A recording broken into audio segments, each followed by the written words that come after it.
Welcome. Welcome back to another episode of Cush D&D. We're saying this as dramatically as possible because, honestly, there's not much to see. So yeah. Just like last time, we are actually using a different format than the first episode. And the nice thing is that this will actually let us set this up in audio form as well, once I can get that figured out. So we might end up seeing these on SoundCloud and Spotify here sometime soon. If you're not familiar with what this is Cush D&D, our audio semi-video, like half video podcast, where sometimes we focus on comedy and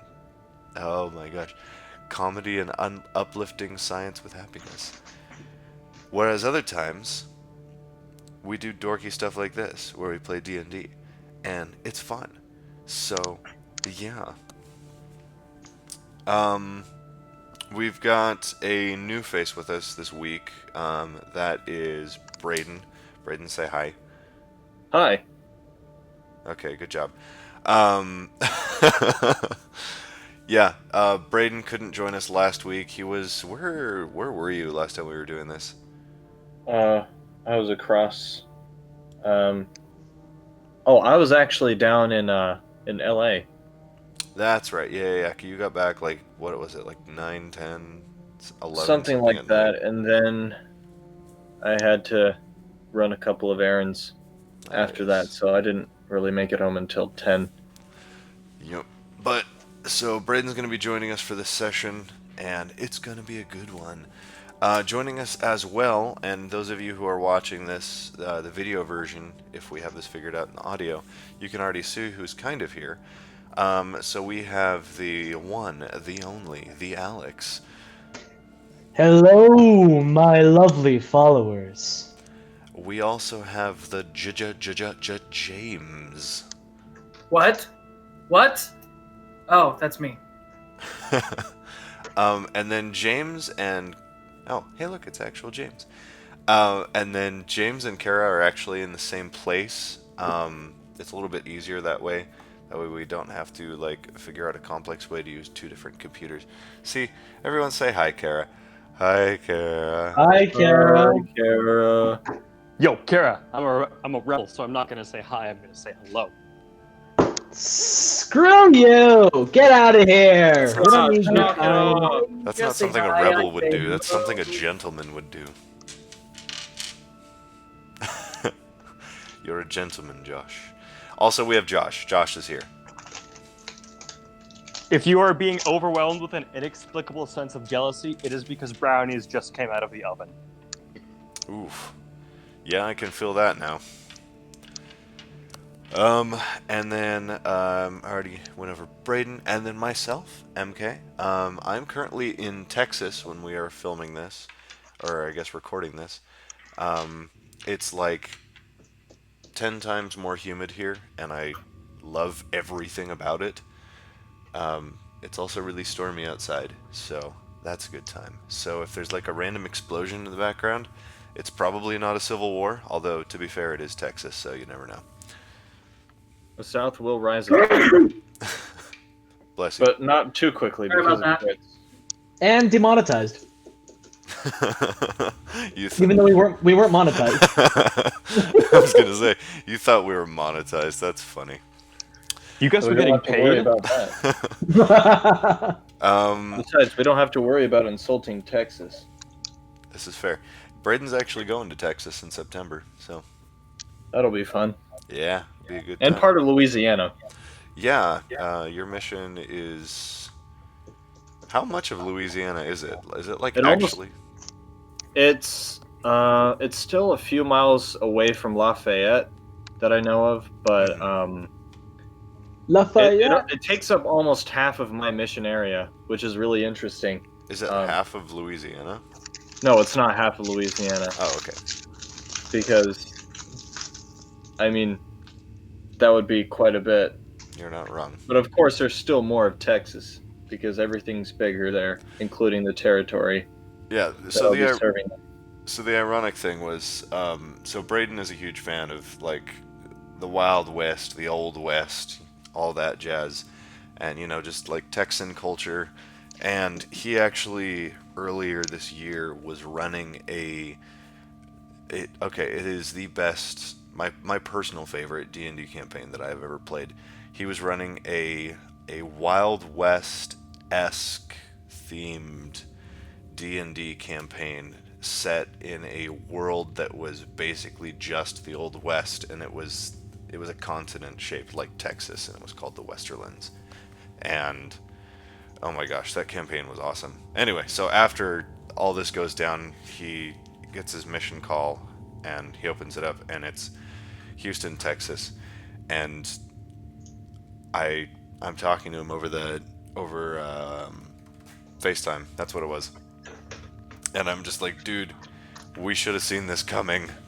This is like I actually did see it coming. I said that if I was going to go anywhere in the States, it would be Texas. So I definitely called it. that is It's about- impressive. That's about right. Yep. Anyway, yeah. So I'm in Texas, and a couple months he'll be in Texas. But until that time, don't mess with Texas. Little Don't bit mess of with Texas even after that. also fair. Little bit of recap about the previous session for brain remindery. Also, just because we have Braden here this week who didn't play last time. So y'all are finding your way currently off of a ship that is a ship that is under the control of a strange figure known as Captain Zillick's Deadwing, who appears to be a kind of fallen Asimar. He has a massive crew of skeletal undead figures that he seems to be able to just kind of create and recreate without any limitation on his power. There is also an incredibly old Triton woman named Fioralis, who the last time we played, she snuck aside and she told the party that she was also a prisoner of sorts. And last we played, she was helping them to try to escape. And as we were about to end, there was a massive thud of something that shook the ship, shivered its timbers, if you will. So it is at that exact point, with the ship shaking and everything going down, that we are going to start this episode. We can never be as cool as Critical Role. That's all I'm saying. We don't need to be Critical Role. We're amazing in our own way. Well, I'm half tempted to be like, and that's where we're going to start this episode of Critical Role, but I can't do that because that's not what we are. Time to start this episode. Okay, let's go. Of Cush. Dive into it. Let's go. Woo! Cool. All right. So the jail cells have opened. Fioralis is there. She has unlocked the doors. All of you are still, unfortunately, shackled. Your hands are bound together with magical shackles that make it so that you are unable to cast spells. Although it has not prevented racial-based things, as we did see with, I believe it was Alex's Dragonborn? Yes, Salbar. Salvar. Or divination magic. Or divination magic. This is true. So, Fioralis has opened the doors, so both of the crews, yours and also all of the members of the Iron Vulture, the other ship that was attacked by Captain Zillick's, who we know is a slave trader of sorts. Both of these crews, yourselves who were captured in various villages, and these who were captured from their own ship, are now all free, except for the shackles on their arms. Bummer. Yes. So that is where we are going to start off. Except for, of course, the detail. As the doors are opening, as you are getting ready to leave the room, there suddenly comes a massive explosion of sorts, almost as if a tidal wave is hitting the side of the boat. But from the things that you just saw in the divinations of Arex, the half-blind tabaxi with powerful divination abilities, the seas are calm, and there's nothing for a great many miles upon the waters. So whatever is happening right now is not something that, You're saying it's not a storm. yeah, it's not a storm. It's Or not. normal. It's It's probably not. not normal either. It's not natural. The wave hits and I just go, oof.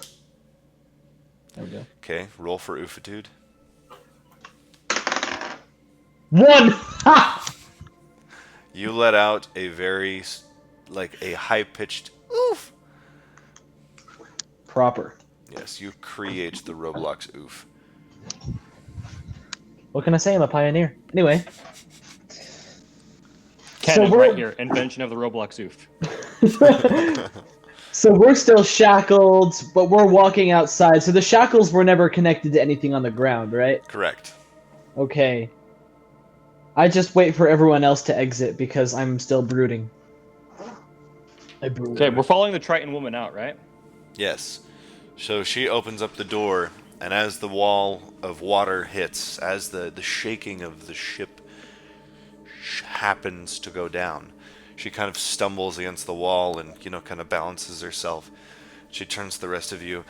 I'm not used to that sort of thing. My sea legs aren't what they need to be for this, it would seem.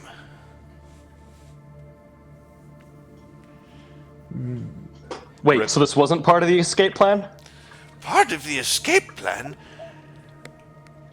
The escape plan was to get on the escape boats and escape.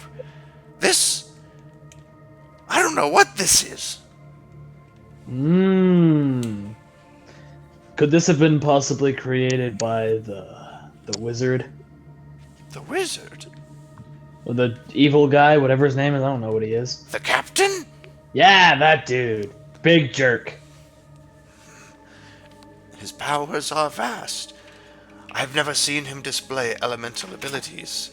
But why would he attack his own ship? You know, I would feel a lot more comfortable with the situation if we had our equipment. Can you show us that way? Yes.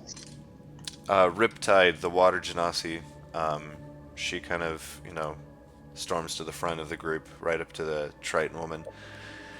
Yes, if you could please get our items as quickly as possible, that would be the greatest thing that you could do for us right now. That's it. That's all she says. I agree. Fioralis kind of, holds her hand up, the one that she's not using to stabilize herself on the wall, and says, Calm yourself! Calm yourself, you hot-headed little water bubble. We'll get everything in due time. But first, we need to find a way off this ship. So, are our items not on the ship? Oh, they are, but first we need to start moving. And if we happen to find your weapons, then we'll get those. But honestly, survival is more important than a bit of swords. Alright, I follow her out. Okay. It's not just a sword I'm worried about. I've got this, chainmail vest that's kind of important to me. If we could really get that, then that would be fantastic. I need my spoon. Really well in that. I just want my spoons. I forgot about the spoons. I know nothing about spoons. I'll tell you later. That one wasn't in character. I'll tell you. Sorry. I'll tell you later. Both of those were in character. It was just his character doing a character. That's meta. And where am I during this whole situation? So, you are not here currently. I will bring you in Okay. presently when things go down. All right, Alright. let's go. I want to get my crap. Let's move. So, Fiorali opens the door, kind of pushes it aside, and you're able to see what appears to be a long hallway lit by a couple of lanterns that don't actually seem to have any fire in them, but very small stones that are letting off almost a reddish glow, just enough that you're able to make out what's going on inside the hallway, able to see like the surroundings. This hallway continues forward for about 120 feet before you see it goes up in a flight of rudimentary stairs. To the right and the left, you're able to see two other doors. Both of them are, right across the hall from one another, and from where you all are currently standing, they are about 60 feet down the hall.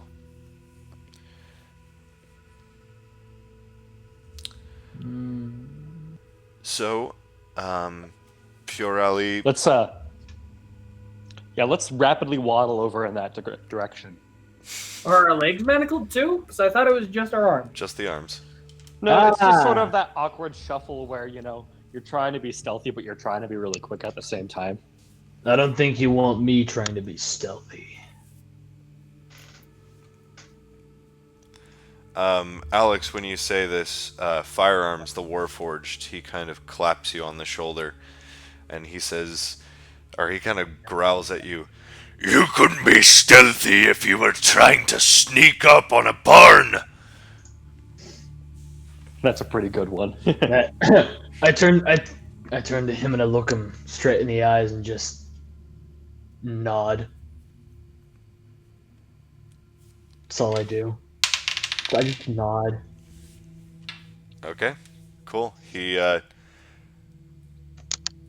kind of confused by your nod, and he doesn't pursue it further. I've learned.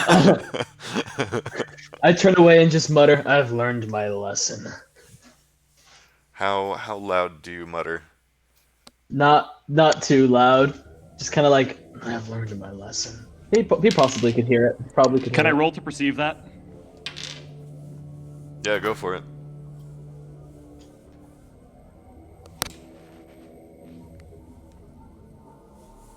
Natural 20. I kid you not. Okay, so you not only hear everything he says, but for a very, very brief moment, you empathize with him so well that you know exactly what he just went through earlier.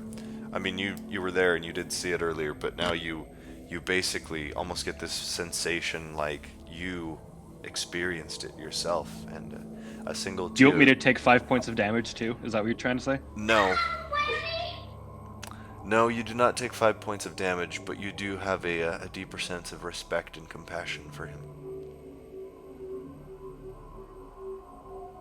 So, compassion points. They're like brownie points, but even more useless. Hey, speaking of brownie points, Josh has brownies. Welcome back, Alex. Yeah, my internet's crappy, by the way. Yeah, that's fair. Still, the fact that we're able to try to play a D&D campaign when we're all in different states is kind of awesome. Yeah, it's pretty fantastic. Welcome to the new world. All right. Anyway, continuing on. So you continue to march forward. Fioralis kind of hobbles ahead fairly quickly, and she taps on the door on the right, and she opens it. And as she's doing so, suddenly the ship gets hit again with another massive something that rocks the boat to the side and kind of jostles you all. Everyone make a dexterity saving throw. Nat That's a- 20. That's a 10. That's a 1. Okay, Alex and Josh. Kara, did you roll? Not natural 20. Okay, so Alex and Josh, you were knocked off your feet and into the wall by the sudden shaking of the ship. And Josh, you rolled in that one. Yeah, baby. Okay, Josh, you the force is so unexpected, you actually knock yourself out. So Great. Now we gotta carry him. Unconscious. Or we can leave him. I'm for that. Or we could leave him indeed. I mean, all 300 pounds of 7-foot furbolg is pretty hard to carry. the half orc from the Iron Vulture, Grug, he comes up and kind of pokes. He pokes the unconscious form, and he just turns to the rest of you, and goes, "Is he dead?" Wait a second. How long was it since you last showered? Very long time. Because if we get a strong enough scent, we could wake him up. Can I roll to see if I can wake him up? With his Sure. Okay. Let's see. What type of roll would that be? I feel very strongly opposed to saying this, but I guess medicine? Actually, what if it were survival, and the lower score is the stinkier you are, because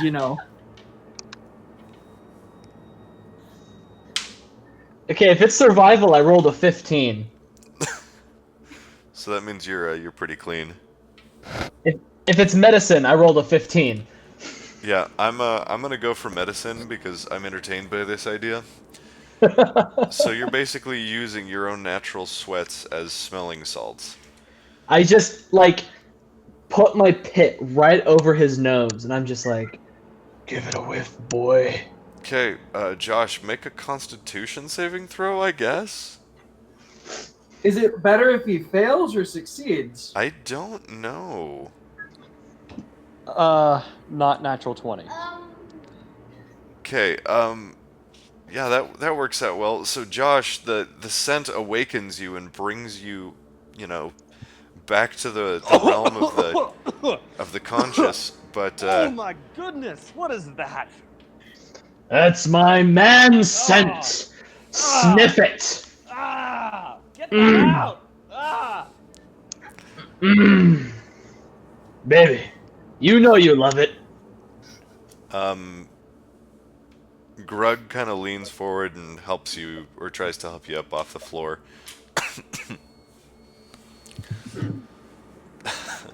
You're not dead then. No! I mean, maybe. Unless there's some cruel, twisted hellscape where... my nose burns! Let's keep moving. While this is all going on, Fioralis is just staring back at all of you. I just stand up and look at her. Hey guys, I think we were supposed to be quiet. She kind of just shakes her head in disappointment and then kind of gestures that you enter into the room as well. Have we alerted the skeletons yet? Not currently. I mean, I haven't seen any skeletons in this corridor. Nice. It would be much easier to fight them off if they can, if we didn't have manacles on. I mean, right? That would I mean, be you it. do have a couple of skeleton arms. Yeah, I'm armed and ready. Just, if I could, move around more freely without these manacles on. Hint, hint, nudge, nudge. Hey, you should pass me one of those skeleton arms. I already did. Remember? Oh, that's right, I damn. I hold the skeleton arm. Hey, I have -1 intelligence. In real life or in the game? Shut up! So, in the room that you're in, you're able to obtain all your gear. I'm not going to spend time detailing all the gear that's in there, just because that would take forever. but the room appears to be sort of a kind of just a very plain holding chamber of sorts. You're able to see your gear, the gear of people that you travel with. You only know this because they go and they pick up that gear. There are a couple things in the room that no one seems to be claiming, so they probably belong to other people who are sold into slavery. Among the items that are not being picked up by anyone, there's a barrel in the corner, like a very large wooden barrel. There is a... Can I take the barrel? I want the barrel. I guess roll for strength.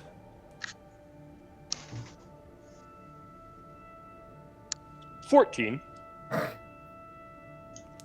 Alright, okay. Does the bottom of the barrel fall out? No. So, Josh, when you lift up the barrel, you notice that it's relatively light. I've worked with barrels. This barrel is oddly light. That was a facepalm. I'm not sure if they heard it, but it was a facepalm. I look across the room, darting with my eyes very quickly, and finally I see it. My spoon, I say, as I reach over and I grab a fairly enormous sharpened spoon, which operates as a hand axe, by the way. It's like dwarven and rusted in many parts, but the blade holds well. Ah, I've been looking for you for a while. Oh, can I see that wonderful spoon that you have there? Absolutely not! Please, just... It looks so finely crafted. I must... I will let you know my great-grandfather crafted this spoon from ancient dwarven metal, and he handed it down to his son, and then to his son, and then to me! Just for 1 minute, please. Just... Absolutely not. I'll let you look at it, but do not touch it. And I immediately, like, stuff it into my, like, I don't know what I stuff it into because I'm not really having anything, but I, like, put it in between the shackles and, like, cover it up with my hands. Right. Oh yeah, now that we have our equipment, can we get these shackles off? Hint, hint, nudge, nudge. Triton lady, please. I don't want these shackles on anymore. Fioralis kind of shakes her head and she's like, the entire purpose we have them on is so that you don't get caught by the skeletons. If they think you're still a prisoner, they won't do anything about it. But if they suspect you're free, they'll rend you to pieces. They'll never Okay. see my weapon. Don't call me a downer or anything, but I am now wearing chainmail, whereas in the cell I wasn't wearing chainmail. Do you think that now, me wearing things would tip them off just slightly? Just as a question, how are you able to get the chainmail on while your arms are still bound? Cleric magic. That's blocked by the chainmail. This particular cleric magic is divination. I divined the way to be able to put on this chainmail without my arms getting tangled up. That sounds like an abuse of your powers, but okay. Okay, so Josh, you were not able to put on the chainmail. Because I'm pretty sure the god of the forge would smile upon me for figuring out such a clever solution to all of this, but fine. I mean, you're welcome to appeal to your god. I need this armor on. Please. He's gonna be pissed. Come on, you How gave me could this you armor. let I mean, the what good is it if I armor can't wear it? run? God of the forge, please. Don't you guys think we gotta get a move on? Yeah, I agree. I want to start killing some of these fools. Also, I pull up also, I have like a great axe as well. That I'm like, where am I gonna put this? The same place you put the spoon. All right, I put the great axe in my pants.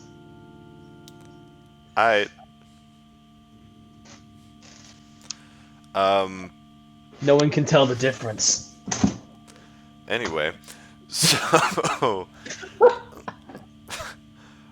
Josh, as you plead with your god to, help get armor on, which, if you really think about it in like a kind of a dumbed down context, you're basically asking your adopted father to help you put your shirt on.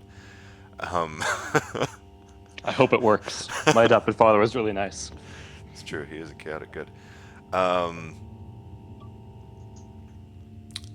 mean, the god. Anyway, sorry, 1 second.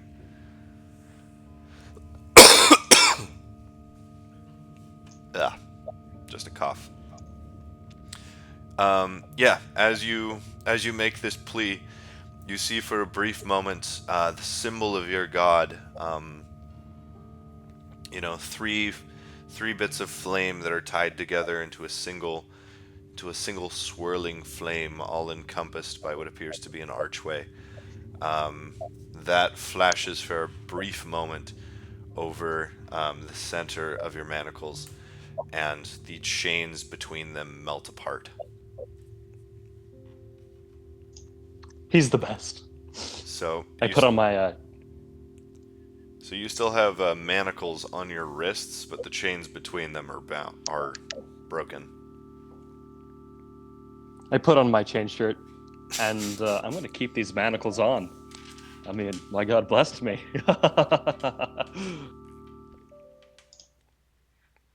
Cool beans. That man's gonna get us killed. I am no man. I'm a furbolg. There's a difference. Didn't you just get knocked out like a minute ago? Yep. Yeah, he's gonna die. Poor kid. After you all have equipped your armor. Oh, by the way, so the things that were still in the room. Yeah, so there was the barrel. There was a sword with a half-rusted blade. There were a couple of daggers that were kind of just, kind of tied together. And there was a single wooden spear with some initials carved into it. Okay. May I ask, what are the initials? The initials are, well, it's just one initial, I should say. It's it's not initials like It's plural. a letter. It's a letter, yeah, but A whole letter? it's Well, a whole what's- Properly letter. addressed and everything Yeah, inside an envelope? it's impressive how much he's able to put on that single wooden stick. So you're able to see that the wooden staff, it just has what appears to be a curled letter M carved into its wood. Mmm. I take the spear and I break it. Ah! Okay. That. Doesn't he have to roll for strength or something? Yeah, roll for strength. Do you guys feel like we're spending a little bit too much time in this place? 22. 22. Okay, you snap it in half. Just like a twig. You just snap, it gone. The As false you gods will not stand. as you snap the staff, a very brief flicker of purple energy kind of sparkles out of the crack between the two stabs, or the two halves of it. And yeah, that's it. Aw. That was staff pretty. was of a man. Actually, it was of a god that creates false items. He brings himself to you as a man who creates wonderful magical things, but then tricks you into buying cursed items. He is the enemy of all clerics of the Forge, who make true items to help people. Oh, I think I know this man. Josh, your world building is actually awesome. Thank you. When I heard that it was I a letter don't know M, what I you're couldn't talking tell if I about. should be Let's excited get or moving. angry. We Yes. must get moving. Yeah. As this is all going down, the ship takes another massive blow. Everyone make a dexterity saving throw again. Yay!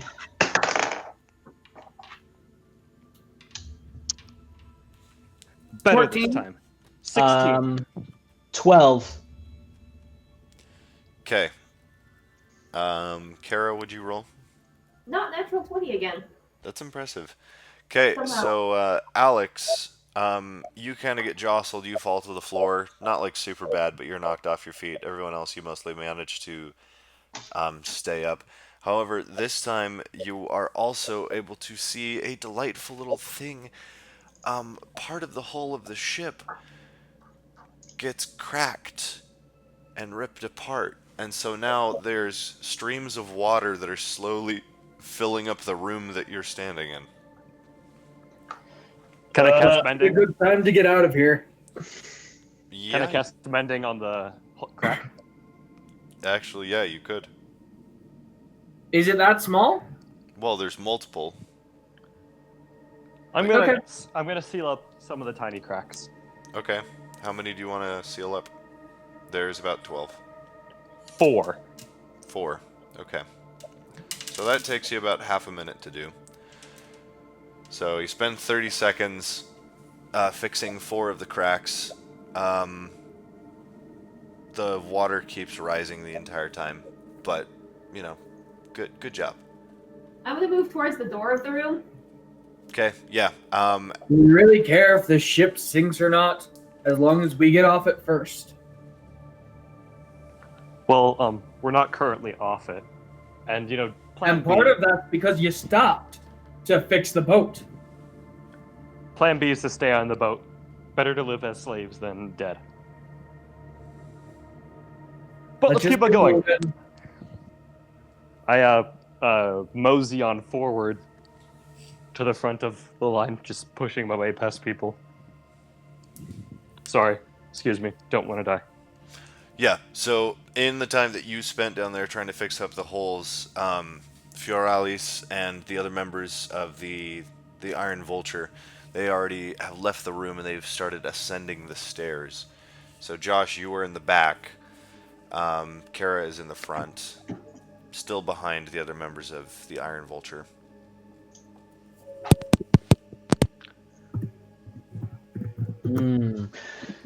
Where are we to go now? The walls are cracking. Let's get out of this place. I don't like water. We've got to get up the stairs. Once we get up to the top, there's little rescue boats we can take to escape. Are there skeletons in the way? This entire boat is piloted by skeletons. Of course there's skeletons. She sounds Then like let's get to slaying. And the knife, falls into my hands from my shackles. My spoon. Okay, as I hear this, I gently touch my chainmail armor, and it faintly starts to glow, kind of. What do you have there? Only briefly, though. Okay. Okay. Just, what I was trying to do to your spoon. My spoon. What are you doing to my spoon? Nothing, because you wouldn't let me. Don't touch my spoon! That sounds oddly sexual. Anyway, as you get you get to the top of the stairs, Fioralis throws the trapdoor open to the main deck above, and as she throws the door open, a huge gust of wind kind of catches you all off guard, and a dense pouring rain just showers down the stairs. Lots of water that is washed upon the deck starts flooding down as well. And the first thing you're able to see is that the weather outside is frightful. And anyway, that's not important. But Any fire inside wouldn't be delightful either. exactly. See, you get me. As you step outside onto the main deck, you're able to see several crews of skeletons that are busy basically steering the ship, hauling the sails, just moving everything around, trying to keep this ship on a steady course. And as you look to see the scenery outside, you're able to see, for one, that the sun is hidden behind several layers of clouds. It's incredibly stormy. Um, and there is a massive wall of water, like a massive, so large you can't even see the full extent of it, but it just appears to be a insanely gigantic cyclone of water that is spinning ferociously very, very close to where the ship is. And you're able to see various members of the skeleton crew without any form of exhaustion, for they no longer have energy to really give.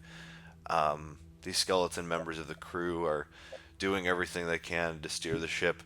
And once again, bits of water and some of this cyclone, kind of slams up against the side of the ship and it kind of throws everything over a bit. Parts of the mast are just cracking off and falling. Lightning is flashing. The entire scene is incredibly chaotic. And you're able to see, in all of this chaos, Fioralis is running over to the side of the ship.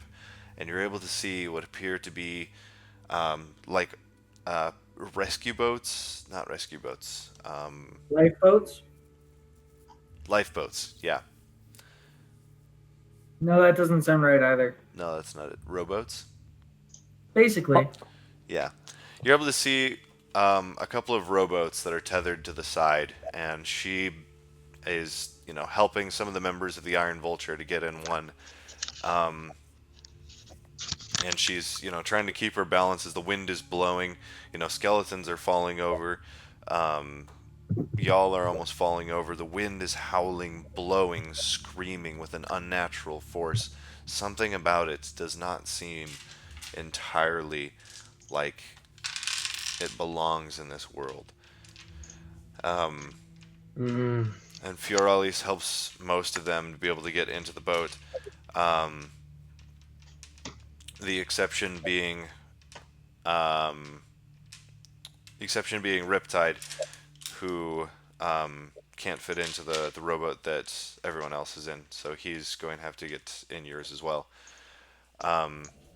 Fioralis points to the rowboat that's next to them, and kind of screams at you over the winds, "Hurry, get in before we're dashed to pieces!"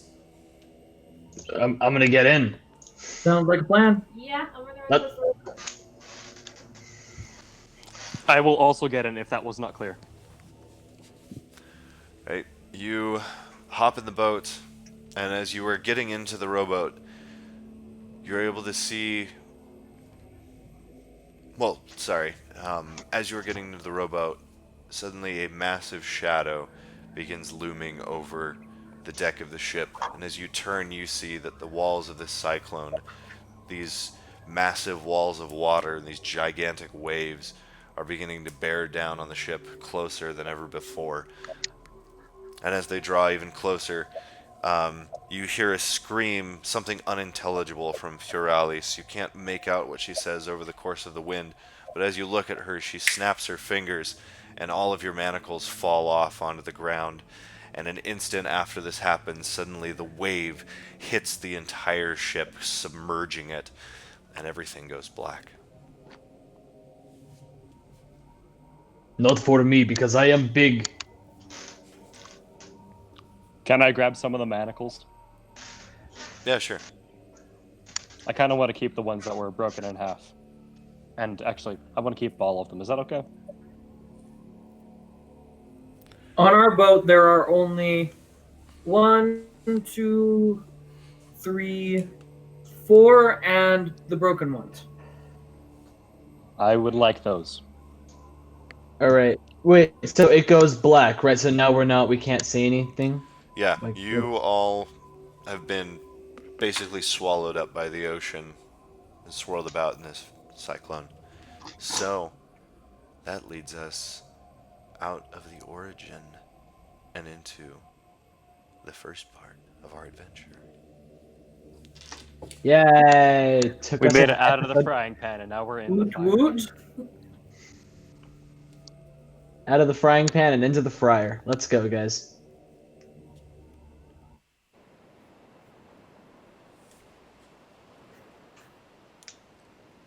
All right. Okay. What's up next, dude? You awaken.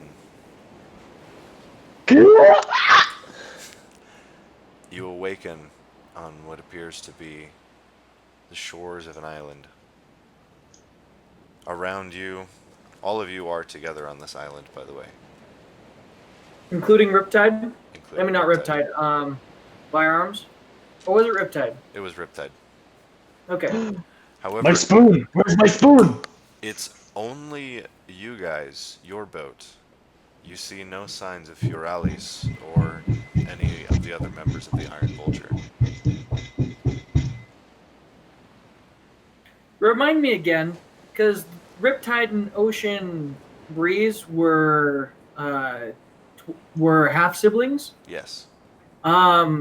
Which one is the female? Which one is the male? Ocean Spray is the female, Riptide is the male. Okay, Ocean cool. Spray was the captain of the Iron Vulture. Riptide was sort of her advisor. Perfect. Thank you. No problem. So yeah, so what you're able to see, um, the island that you're on appears to be relatively large, um, and um, the beach that you're on is very sandy, very calm.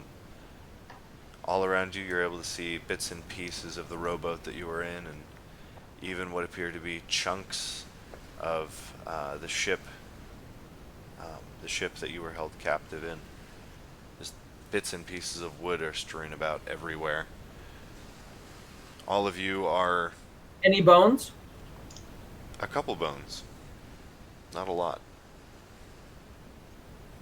Cool. I turn around. I turn frantically, looking for my spoon. You I was see, holding it. okay, yeah, roll for perception. Come on, baby. Come on. Oh, let's see. Perception. That is a non-natural 20. Okay. Not far off, you see a very, very familiar looking glint, um, kind of buried in the sand, with a couple pieces of wood covering it. I burst over there as fast as I could, crying. Okay. Yeah, the spoon is fine. My spoon! Oh, I found you.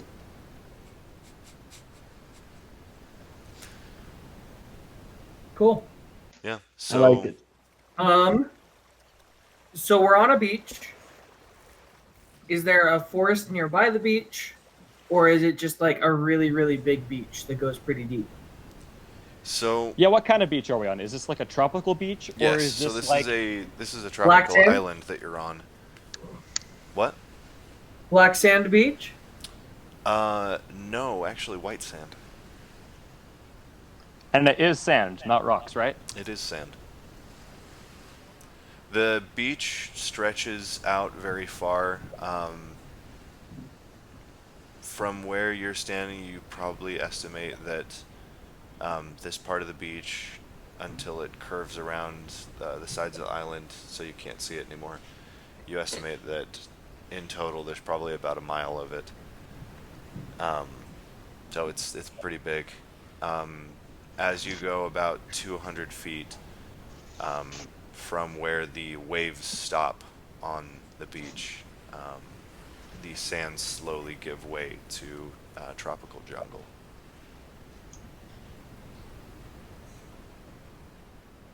I walk towards the jungle. Okay. Hey guys, I'm gonna go exploring if you want to come with me. I mean, we're here now. Might as well start a fire. I feel brave enough to try. Hey, Sure, one I'll go second. with Although, just a thought.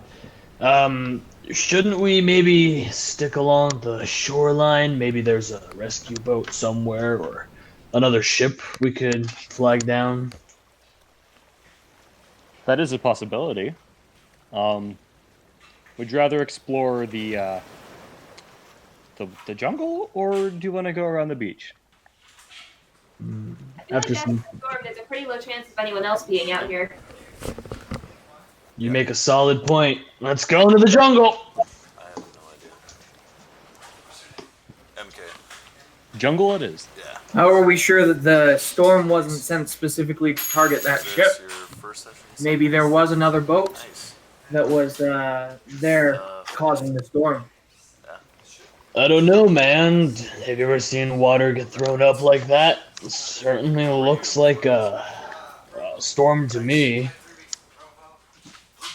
I didn't say it wasn't a storm. I'm just saying, what if the storm wasn't natural? I'm not sure I want to run into whatever made it if it isn't natural. Nothing could make a storm like that. Pretty certain. I'm pretty sure the God of the Forge could make a storm like that.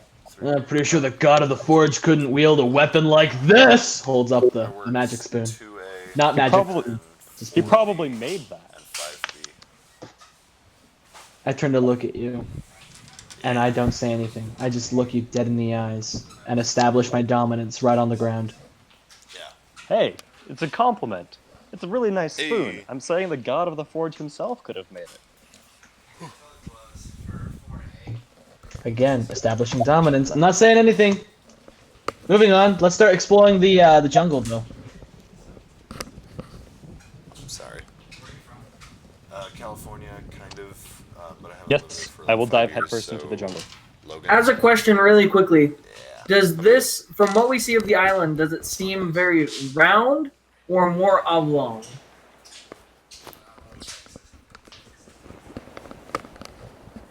I've been here a total of 2 times. Just so you Okay. know, it's mute. McKay, you're on mute. Sorry. I'm actually. Yeah, I'm actually. McKay, you're muted. Hi, I'm back. Sorry, I had to step aside for a sec. Okay. Nice. Did you hear my question? I did not. Sorry. What's up? So, from what we can see of the island, does it appear to be more oblong or more circular? It's kind of hard to tell from your current position. You might have to explore a bit more. It definitely appears to be round in a sense, but if that means oblong, if that means circular, you don't know. Okay. I guess I'll have to do my calculations later. What are you plotting? That's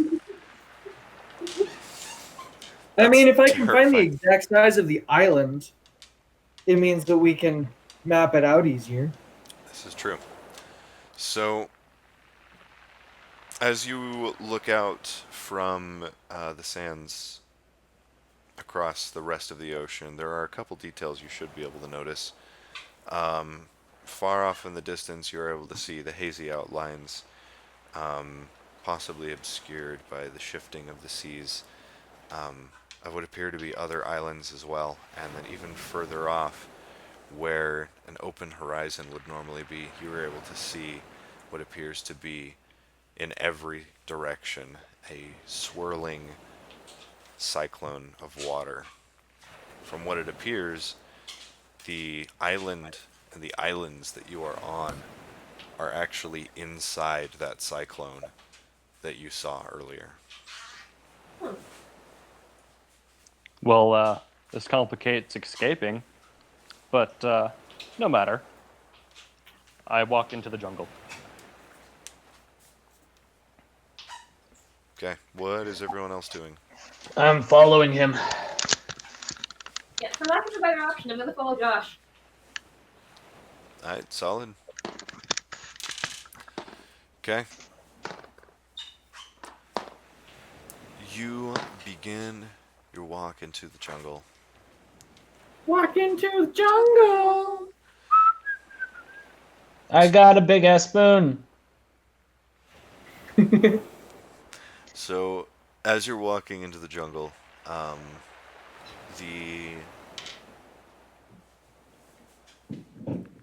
trying to think, the signs of wreckage and the sounds of the ocean slowly begin to fade away into the background, and you What are literally turned up in Jumanji.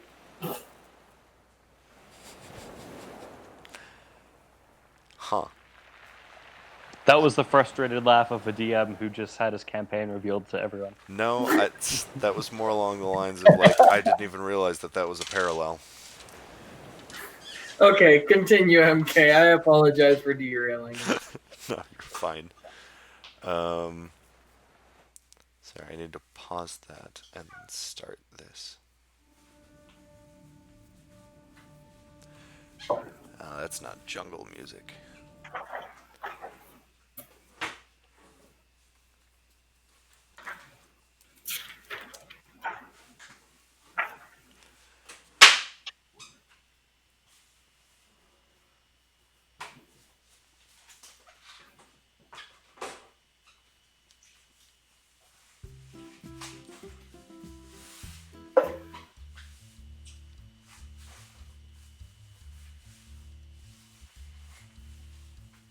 Okay, there we go. So you walk deeper into the jungle. It is unusually quiet is the first thing you notice. Oh wait, no, this isn't the music I'm thinking of either. Dang it.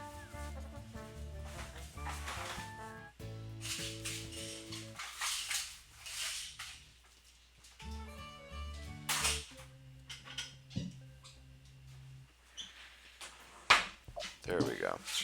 Okay. Okay. The first thing you're noticing as you enter into the jungle is that seems to be unnaturally quiet.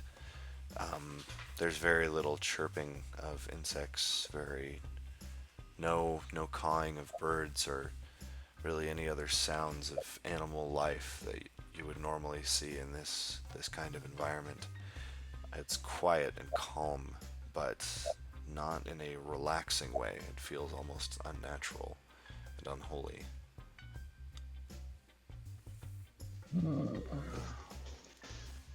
I don't like this. No, I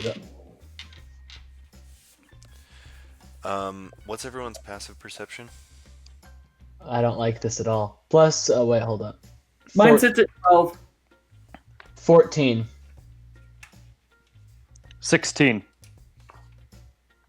Okay.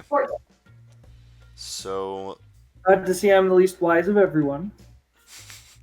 So, basically everyone except James. Sorry, James. That's fine. You three catch the scent of smoke. And you're able to see off in the distance through a couple of branches and between a couple of trees. You're able to see what appears to be a man-made fire. I immediately crouch down and I hold my spoon out, and I'm like, I'm ready to fight. No, there's no need for fight. This is the Forge God's blessing. This can only mean good things. Okay. I don't know. Braden. I walk up to it. Hey, Braden. Is Braden Yes. still with us? Oh, there he is. I'm here. Okay, hi. Yeah. Switching over to you. You are at your encampment on this island where you have been for a number of weeks. And you hear a sound of footsteps coming through the jungle, a sound that you have not heard the entire time you've been here. So, there you go. What do you want to do? Well, I think that I will roll for perception. We just whip out these handy dandy d20s. And that is a 12 plus. For the So record, that's 17. 17. 17? for the record, I'm not being stealthy about this. So, yeah. Okay. Braden, you are able to easily perceive a group of very odd beings who are kind of just loudly trudging through the jungle, kind of in your general direction. It doesn't seem like they're intentionally coming towards you, they just kind of seem to be walking. And they're definitely a very strange bunch. You see an odd, appears to be almost very reserved tabaxi in this group. Um,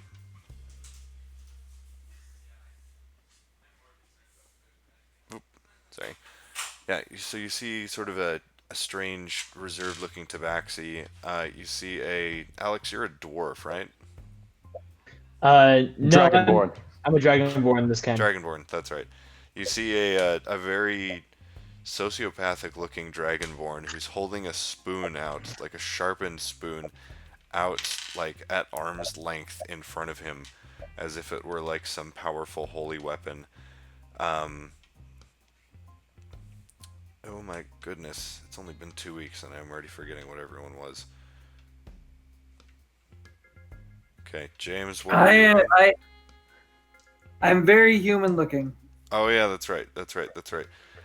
You see what appears to be a human-looking figure, who actually appears to be the most normal out of all of them, truth be told. Um, and then you have Josh. Josh, what are you? 7-foot tall furbolg. Oh yeah, you said that like 3 times in this campaign. Yeah, you see a hairy giant Today. covered in moss, just kind of casually strolling with the rest of them.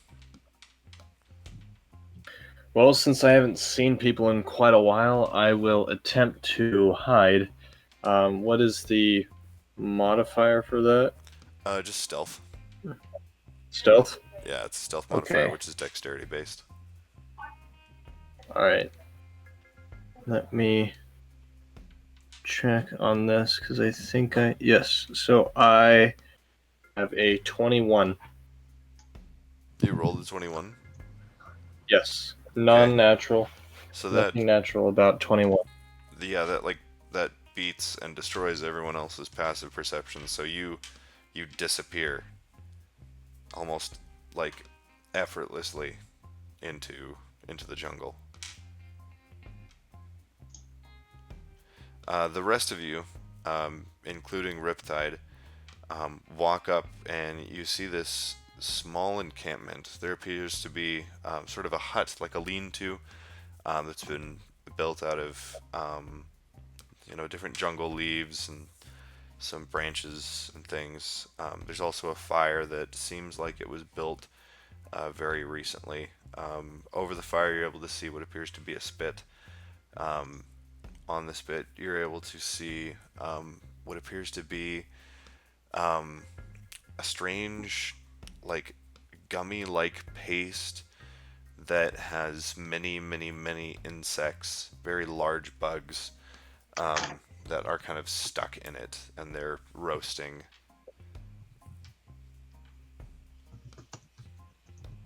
My mom used to make it this way. It's how you're actually supposed to do it. It doesn't look the best, but I'm gonna taste it. You're gonna eat it? Yeah. Okay. So there's a couple bugs on there. I will describe... So there's 4. I will describe them and you tell me which one you're wanting to eat. So there is a longer purple one with kind of an iridescent back and very long wings. It appears it's a little bit blackened, definitely dead. All of these look dead. The second one is a fainter shade of this purple, more like a lilac, and it appears to have almost silvery white-ish wings. There's one of them that appears to be a very, very deep green with brownish wings, very well camouflaged in the jungle. And then there's one of them that appears to be almost golden, with wings that appear to be, pure black. Most definitely the gold one. Okay. Make a Constitution saving throw. Natural one.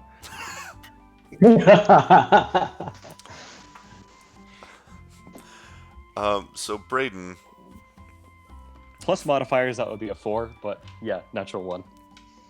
from your hiding spot, you're able to see these 4 people walk up, or I guess 5, sorry, including Riptide. You're able to see these 5 people walk up to your campsite, kind of look at, you know, your lean-to, which you're really proud of. You know, it took you some time to build, and it's really nice. And then they look at the fire, and they look at the crawlers that you've found, and that you've lured, and that you're roasting over the fire, and you see as the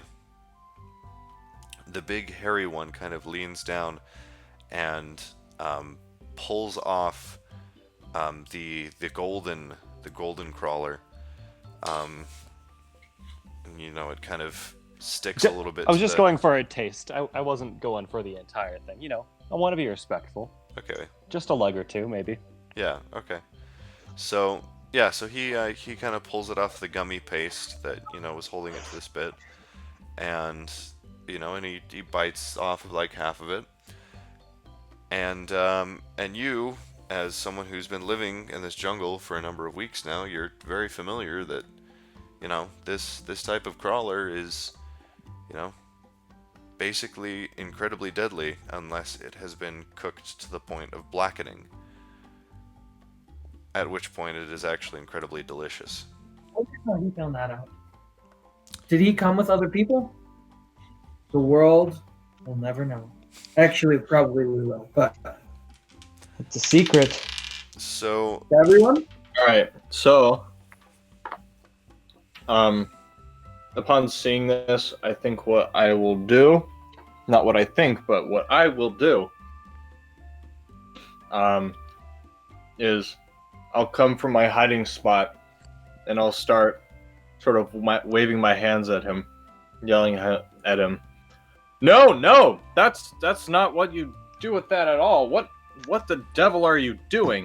I get very defensive and assume an attack position with my spoon held out before me. What are you talking about? My mom used to make them like this all the time.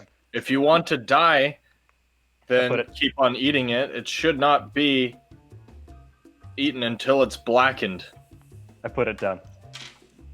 Kind Josh, of. Otherwise, it'll only be you- used for curing wounds. Josh, you ate 2 legs, right? I don't know, 1 or 2. Okay, I'll give you the benefit of the doubt. We'll say you had 1. I think I said 1 or 2 legs, but I think I don't know. Depending on how big these bugs are, 2 legs might be the area I was going for. I mean, a leg is about... Here, I'll turn on my camera. You can see. Compare that to chicken wings. Or drumsticks. I mean, there's small drumsticks sometimes. So they're about that big. Okay, then I probably would have only eaten 1. Okay, cool. I'm not looking to steal this whole man's meal. Cool.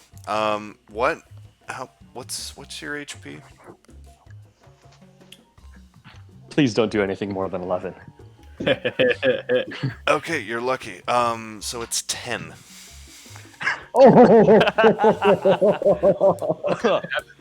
It was a D10 for poison damage, and you took 10. So What are the odds? you take a bite of this, and initially it tastes pretty good until you basically get dropped to your knees by the intensity of this poison. Should I make another medicine check? I'll No, rush over to no, him. no. I'm gonna rush over to him, and I'm going to break open that same bug and start rubbing it on his neck. Okay. Make a medicine check. All right. Medicine is wisdom. Okay. Let me just pull up my stats real quick. Oh, frick. Natural 1. No, we're gonna lose Josh. Slice my jugular and I bleed out there. Well, it could be that instead, as he was rubbing it on him, he decided to sneeze and get some in his mouth. Wait, so Better Braden, idea? I don't do that. Braden, you got a nat 1? Yes, I was trying to rub it on his neck to start curing some of his ailment. Because externally it does wonders when uncooked, but when it is cooked, it can be ingested then. And should not be rubbed on your skin. Because then you'll just look weird. Okay, how to do this? All right. Wait, did you just say, how do you want to do this to my character? I don't know who I am in this context. You I'm are sure the gods. you're the DM, but that might just be me. Fair. Can Cure Wounds know anything about poison? Can what? Does Cure Wounds work on poison? It does not, but restoration spells do. Ooh. Okay. Cure Wounds would bring up my HP. It wouldn't necessarily cure me of the poison status effect, but it would make it so I'm not at 1 health anymore. Okay. So Braden, I as mean, you... I know something else that could make it so you're not at 1 health anymore. True. Gavin doesn't help James. So, Josh, Braden, sorry. Braden, as you try to rub this on his neck to heal him, you're really nervous and panicky because you remember what happened the last time someone consumed one of these things uncooked, and you're still not entirely sure about who these guys are. So you're really, uncomfortable and nervous about having given away your position and your secrecy and all that just to try to help this dude. Yep. And so you're trying to get this Beetlejuice on his neck. You're trying to heal him with it, but as you are trying to do so, some of it rubs into some wounds he already had from the crash. So, Oh, dear. Josh, you take 6 points of poison damage. Okay. I am currently unconscious. Okay. Woo-hoo! Make a death saving throw. Oh, jeez. First one of the game. Campaign. Ah, shoot. I'm sorry, guys. I'm just so flustered. I didn't know that. Do I they add were anything to on this? this island. Nope. I was just trying to help out his wounds, trying to help out his ailing body, and I didn't realize that there were other wounds on his So neck. I rolled a 12 on the dice. Do I add anything to this? No, it's just that. So 12 is a success. Oh. So Okay. you need to make 2 more rolls, and I'll let you know when you need to make those. You need to get 2 more successes in order to stabilize. Unless someone else can heal you, like ASAP. You can stabilize him with Cure Wounds. Yes. Yeah, I'm gonna kneel down next to him and cast Cure Wounds. Okay. Roll for healingness, I guess.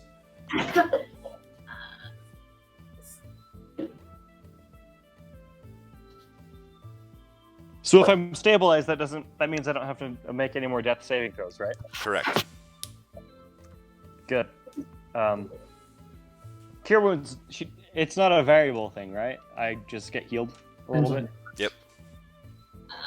Okay, good. My next roll was a natural 1. Ah. And that automatically counts as 2. Yep. Oof. If someone rolls a nat 20, here's how I like to do it, because every DM is a little bit different. If someone rolls a nat 1 on their death saving throws, they're dead. If someone rolls a nat 20 on their death saving throws, they're stable.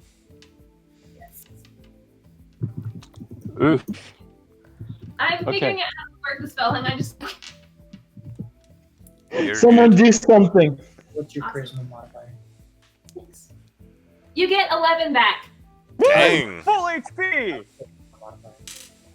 Huh? Not the Okay, saving throw, nope. just the normal modifier. Okay, sorry, 9. It's okay. That's still impressive. That's still good there. Too shy. So, Wow. Josh, basically, you're going into that light, like you're starting to leave this mortal coil, I feel the warmth of his embrace. and then Yes. you just feel a hand kind of slap you on the neck, and suddenly you are basically feeling, fit and ready to go, just like you woke up from the best nap ever. Ah! That's exactly how Mom used to make them.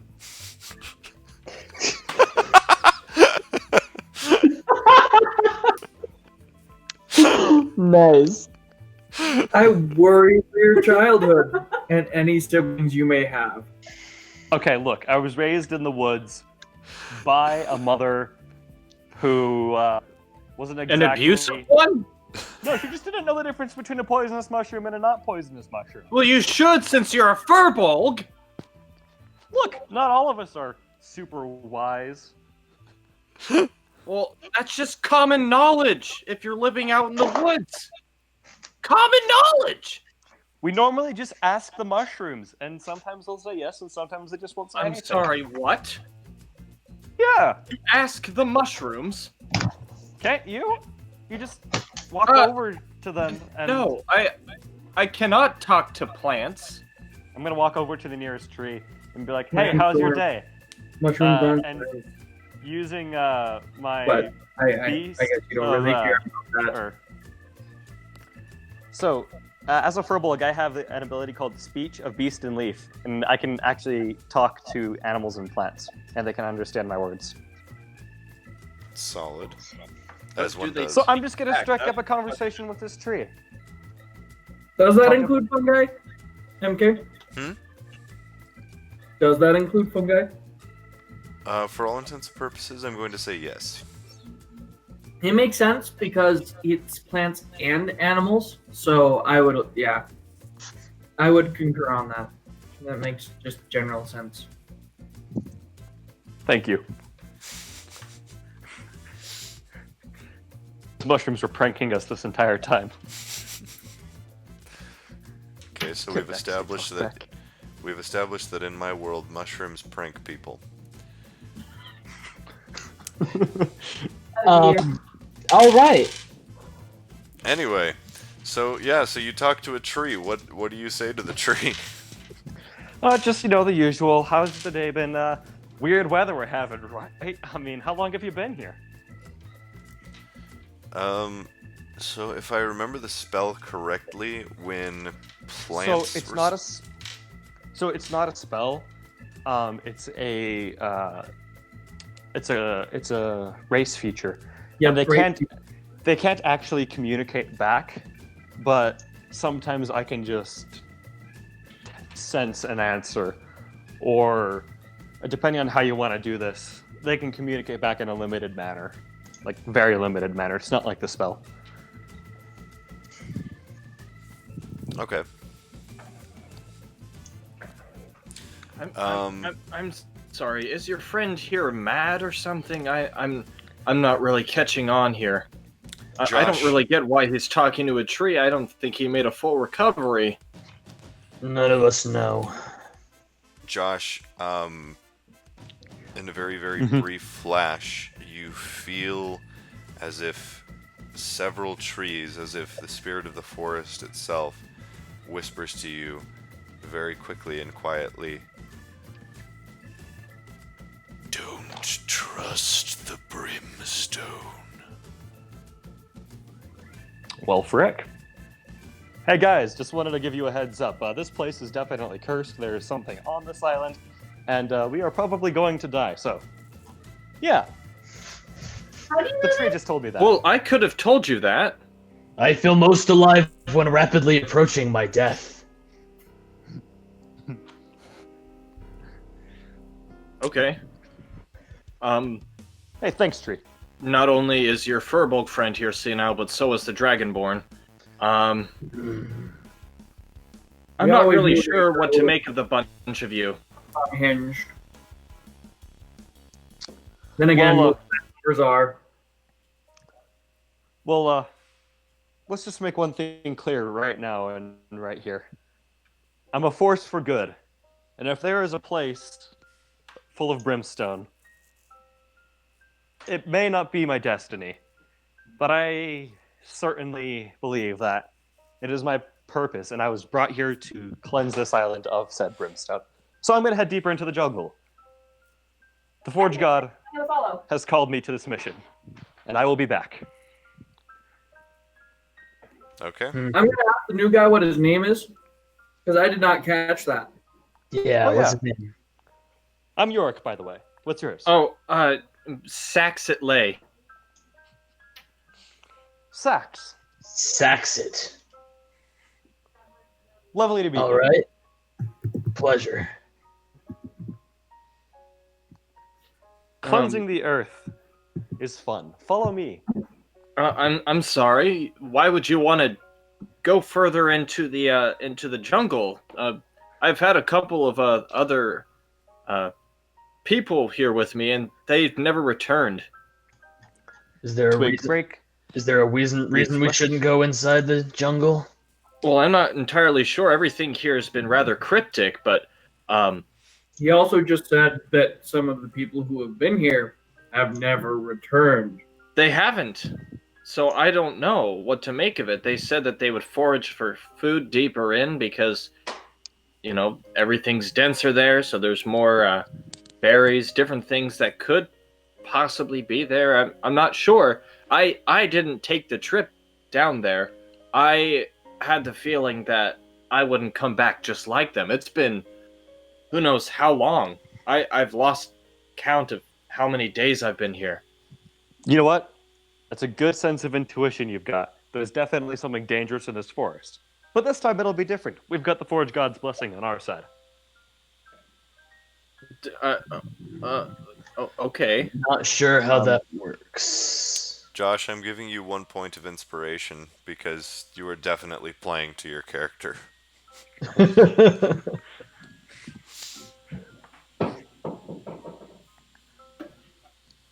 All right. So, if we're not supposed to go into the forest, then what are we even supposed to do here? I think I'm not entirely sure. Maybe it is just mere coincidence or happenstance that we're all here, but I just think that it's just some sort of magic going on trying to claim lives. I don't think there's any real coincidence or... No, it is merely coincidental that we're here and that you're talking about your forge god or whatever that is. Because I myself, I used to be just a simple, a common thief. There's nothing really to it. I don't really. I'll just stop talking because clearly there's not really much sense that I can get into the lot of your heads. it's okay. Up here. It is okay. Kara, can you say that again? It didn't really come through. Sorry, Saxitley, how did you end up here? I was let's see. I'm trying to remember. A couple of things are foggy. Because of the whole thing washing ashore and whatnot. Let's see. I was on a smaller boat, just a smaller sailing boat with a couple of my accomplices. We had recently heard of certain places across the way that we could make a couple of heists. Simple come and go heists. Get in, get out as soon as possible. Make everyone rich, well, ourselves mainly, and maybe donate a few coins here and there to the poor, as so I don't feel entirely guilty about stealing from rich people. But I don't know. There was some sort of strange magic going on, things whirling, twisting. Everything suddenly went black. My friends, They were. One of them was a half elf. The other one was a dwarf, and they generally didn't talk much. But when we got here, we had to work together a little more. But I think I'll stop rambling now because I don't think either of them are with us anymore. They're both probably dead, so there's no reason really talking about them. You don't seem very shook up at the fact that your friends are dead. I've seen many a deaths in my time. When I came here is what I mean. I didn't kill anyone, if that's what you're asking. I saw a couple of bodies here and there. One or two people starved to death. I saw one individual who made the same mistake as this furball here, who talks to trees and whatnot, of consuming the yellow bug before it had completely blackened, and they died that way. I made attempts to bury all of their bodies, but with a small frame and lack of dirt to really dig, due to all of the roots going this way and that from all the trees, I couldn't really bury them, so you might find them eventually. So, yeah, I'm not really shooken up because I have sort of given up on everything, expecting to soon die here. So, I'll become one of the bodies here soon. Well, if you're ready to die like that, then why don't you just follow me into the woods?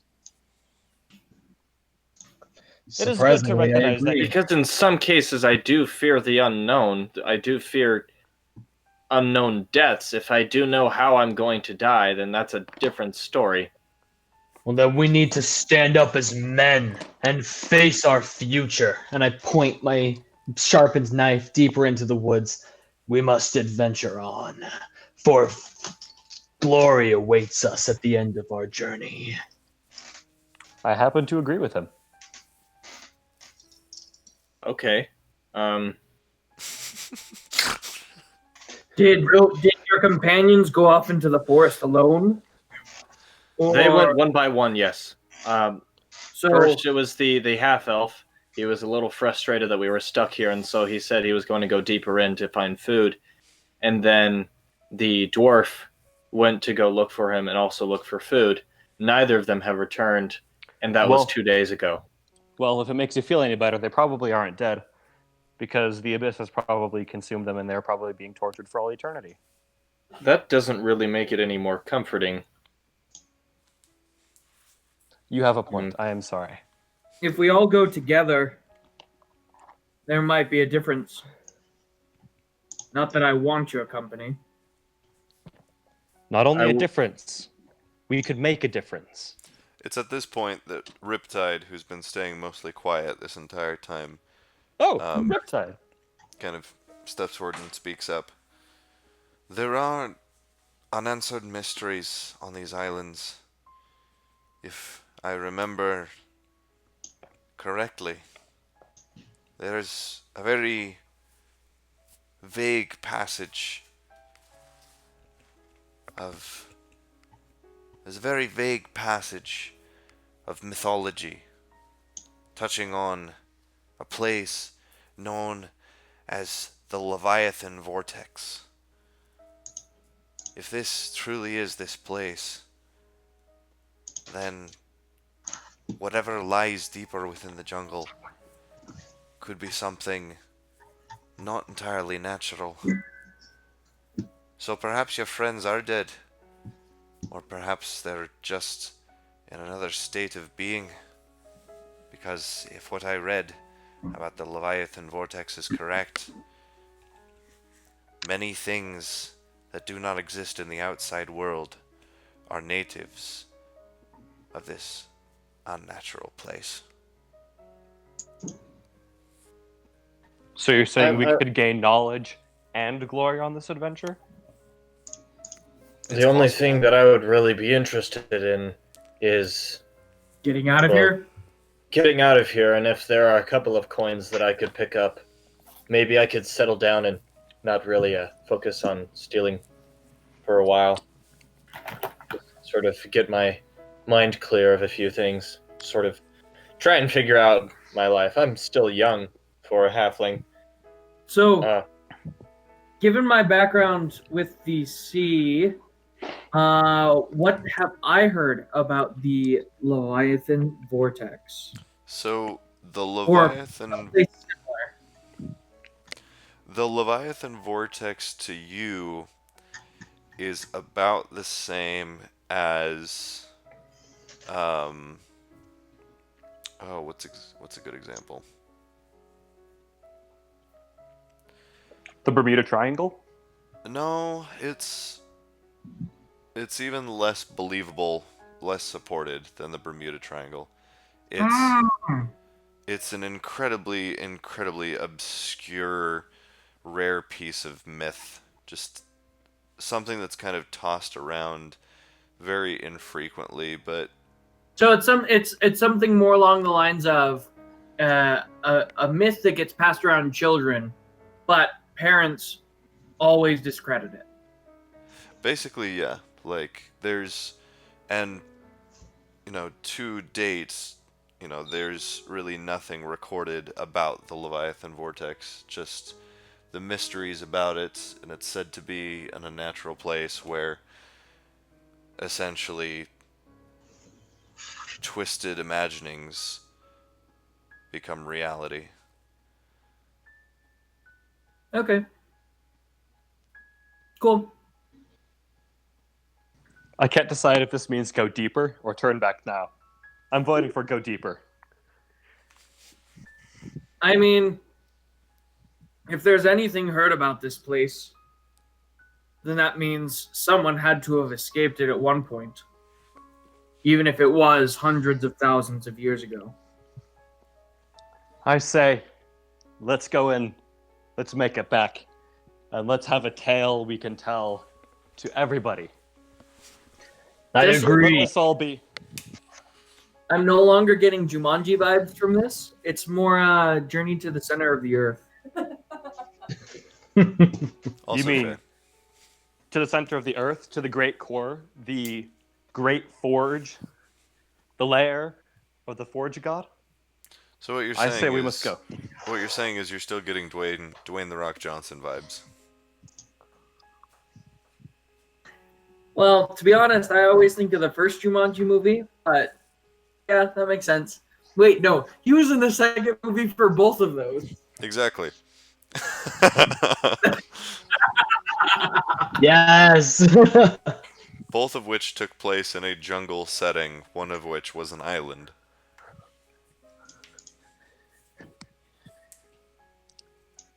Weird. Okay, let's continue. Cool.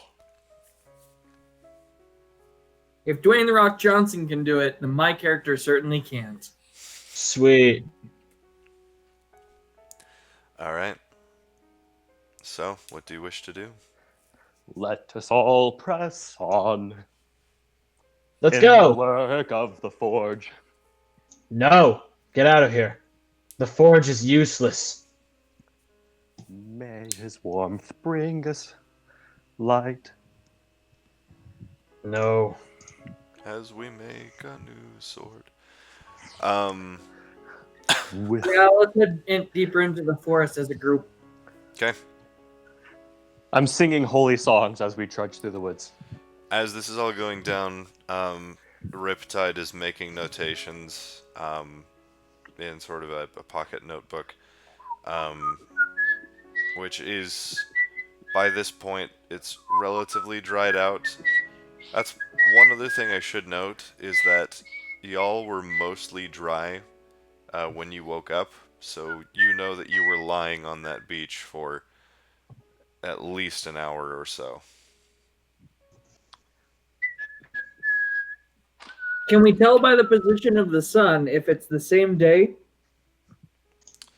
No, you cannot. Can we even see the sun? No, you cannot. All right, whoever's whistling, please stop. For the love of all that is holy in the world, that is not the Glowforge.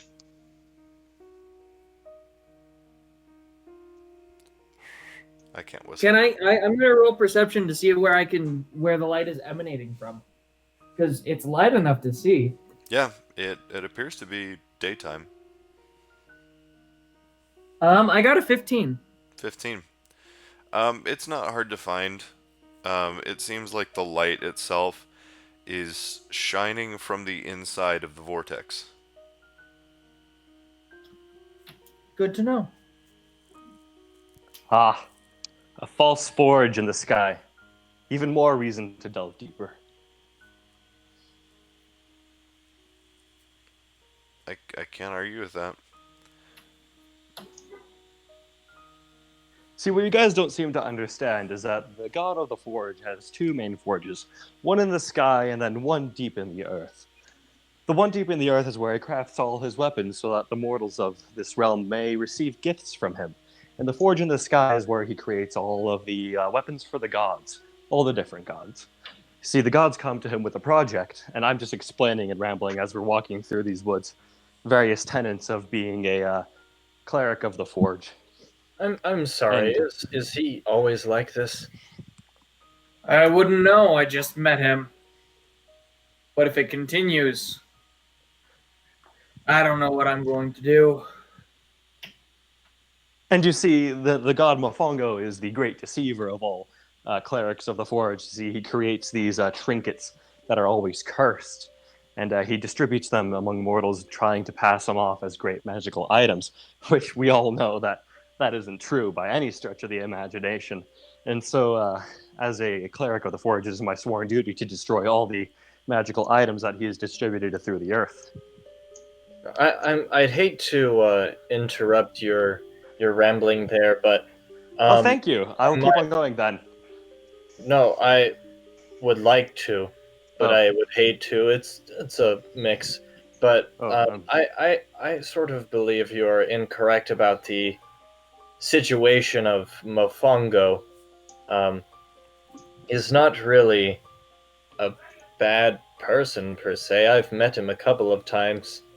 He's traveled through my last place of residence, and I met him in the local tavern, and we actually had a drink together. He was a very nice man, but he did sell me candles that could help me partially breathe underwater. It was very partially breathe underwater. You see, and it's that partially part that makes all of his works a great mockery of the Forge God. He may be a nice person, but his intentions are skewn and generally destructive force upon this mortal plane of existence. You speak a lot about forges and the forge gods or whatnot, despite you not being a warforged yourself. Oh, I am not a warforged. I am just a cleric of the Forge. I would love Well, to. do you one dream day... of being a warforged? Because it sounds a lot like it. Oh, absolutely not. You see, I was born in the form of a furbolg, so I must serve the god of the Forge in the form of a furbolg. If I was born as a warforged, then most definitely I would yearn to be a warforged, for everyone yearns to be in their form. You see, the god of the Forge did not forge our bodies, but he did indeed create the tools in which... He did indeed create the tools in which all our bodies were created, and so, thus, the god of the Forge is also essentially the god of life. And as intelligence progressed, he eventually blessed us all with the blessing of fire, so that we may progress as a society. You see, civilization. I'm sorry. Are you brainwashed or something?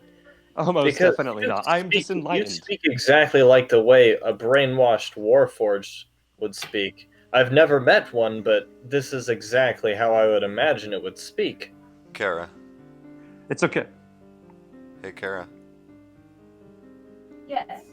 Hi. So, while they are arguing about gods and philosophy and differing opinions and ideals, and this has been going on for about a half an hour of walking through the jungle. As you've been walking and continuing onwards, you, Kara, get a very, very faint scent of sulfur in the air. Hey smell that? The question is, do I? Yeah. That was the question she asked you. The answer is no. What is it? Do you smell? It's. I don't feel furious, like something. Like the brimstone that he was warned about earlier? Yeah, Don't trust it. That is what the plants told me. I feel like I should trust it though. Looks pretty cool. nearby. MK, You know, Yeah. how big are the trees nearby? I want to say about 20 feet tall. How sturdy do they look? So the ones closest to you, yeah, they should be able to support your weight. Yeah, I'm gonna climb one. Okay. You don't even have to roll for that. That's just something that you can do. So, as you climb to the top of this tree, you're able to see not very much further ahead what appears to be a large clearing in the jungle, and you're able to see what appears to be a completely normal town. And you can see people in this town going about their daily business. You can see people wandering from shop to shop, visiting, chatting with neighbors. This is all very far away, so you can't make out specific details, but you can definitely see people. And yeah, just like a random town in the middle of this island. what do you see up there? There's a whole town nearby. Is it on fire?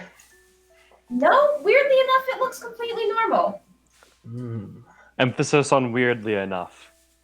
Well, Could be a given trick. we're all in the middle of a vortex and something smells like sulfur, as normal as we can be. I don't. Can I tell? Can I smell the sulfur now? If I'm actively looking for the smell of sulfur, can I smell it? Roll a d20.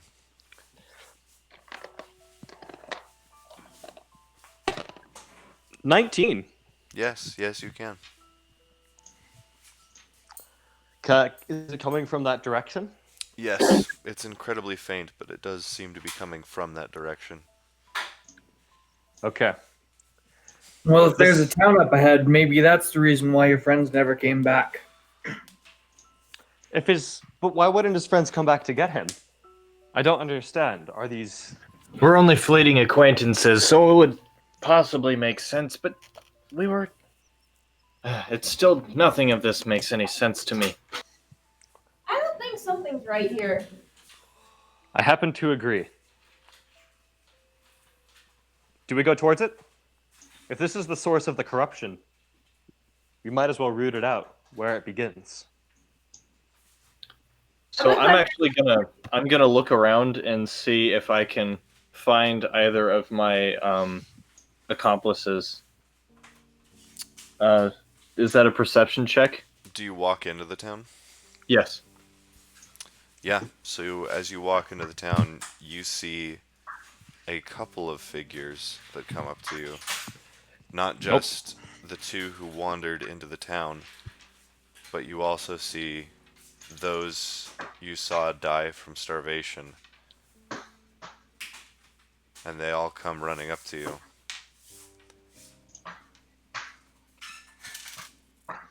So, question: do the people smell distinctly of sulfur? I don't know. Are you going up to them and smelling them? Definitely not now. At least I'm not. So, yeah. So you see these figures, Braden. These people that some of them you know for sure died. You watched them die. And yet, here they are. And your half-elf associate comes up to you.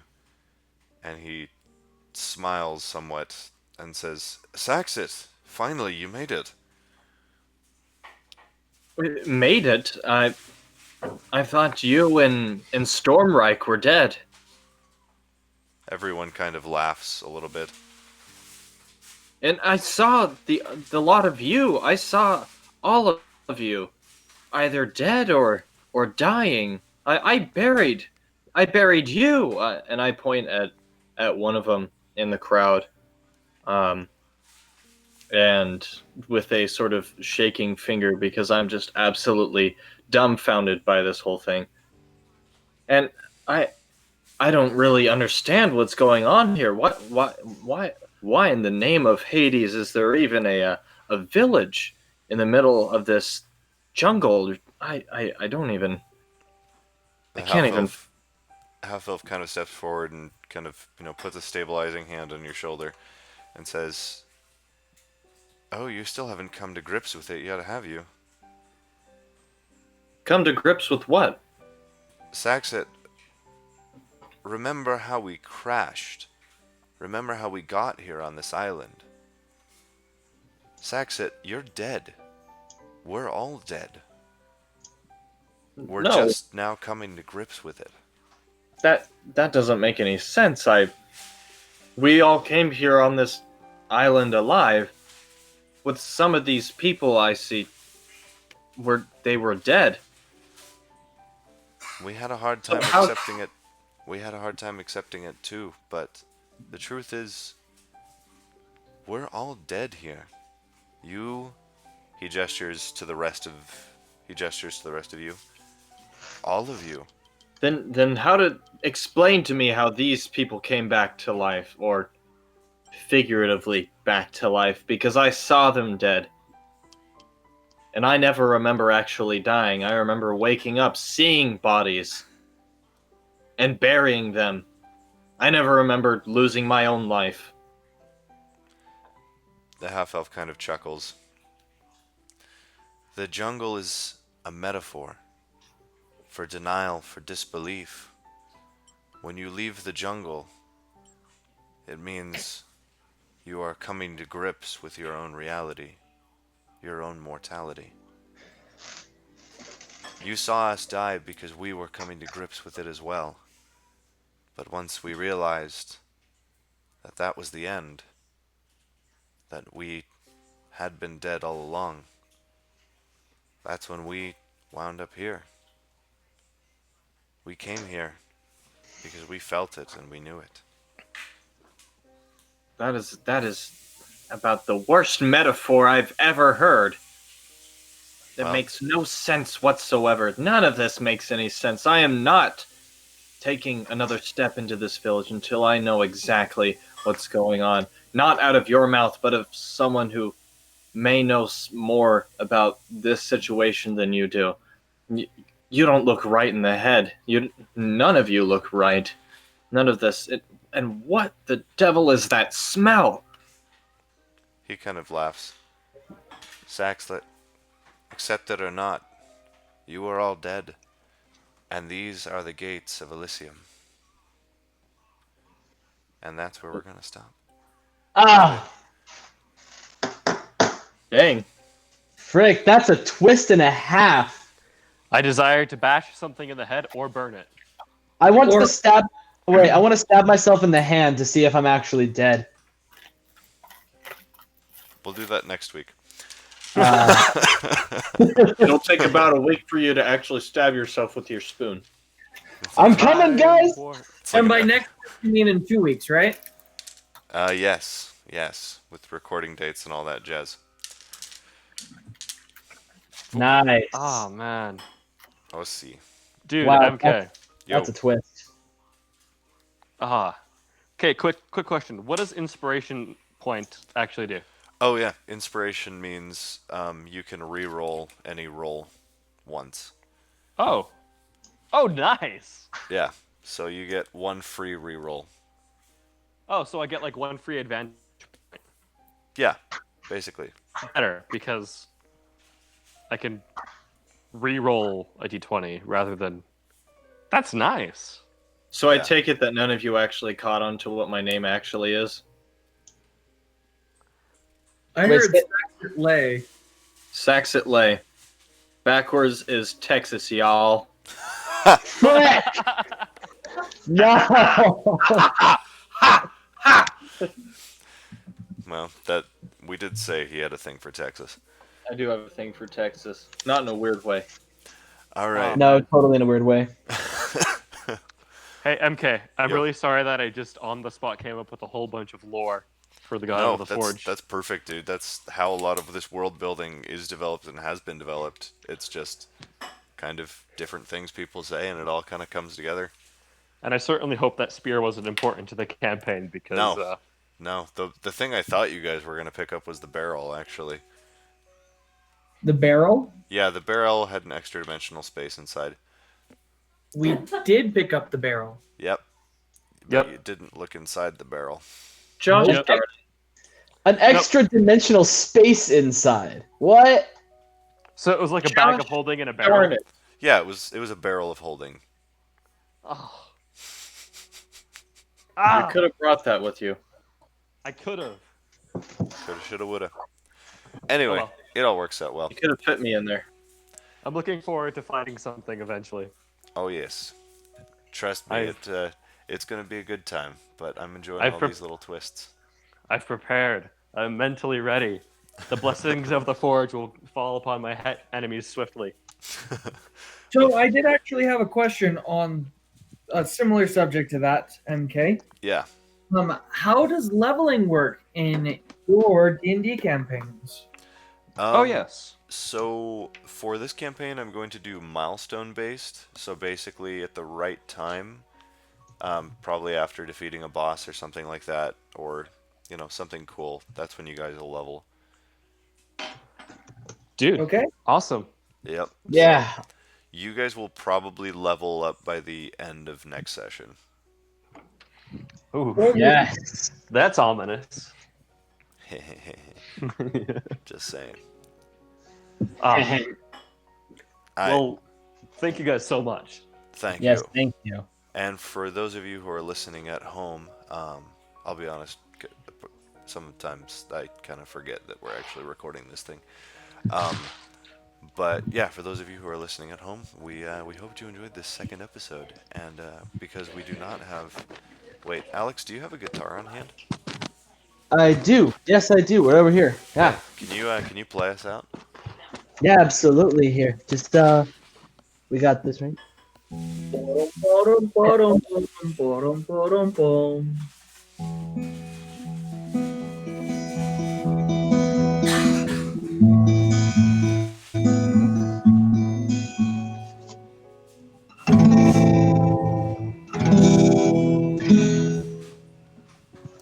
Thank you. And this has been another episode of Cush D&D. Cush, cush, cush, cush, Cush, cush, Cush, Cush, Cush, Cush, Cush, Cush. Cush, cush, cush, cush. Cush. See you next time.